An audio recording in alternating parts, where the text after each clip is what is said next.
ভাই চাকরিটা কর না এবার, কি বললি? চাকরিটা কর না। কেন আমি চাকরি করে না জানিস? জিজ্ঞাসা কর কেন। কেন? এই দেখ, এই বয়সে আমার বাবার হার্টের প্রবলেম, গ্যাসের প্রবলেম, সুগারের প্রবলেম, এসব জন্য কে ওষুধ আনতে যাবে? আমি। ঠিক আছে, ইলেকট্রিক বিল জমা দেওয়া হয়নি, কে দিতে যাবে? আমি।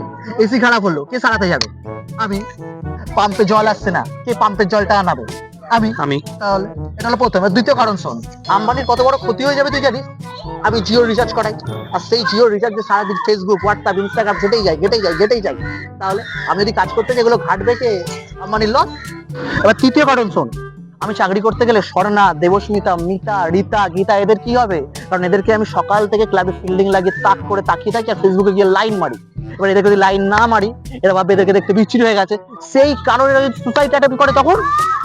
এবার 4 নম্বর শোন, আমি চাকরি করতে গেলে বসের ক্ষতি, কারণ আমি তার চাকরিতে ভুল করব, বস আমাকে খিস্তি করবে, বসের ব্লাড প্রেশার বাড়বে, তাতে বসের ক্ষতি হয়ে যাবে, কোম্পানির ক্ষতি, কোম্পানি ডুবে যাবে তখন।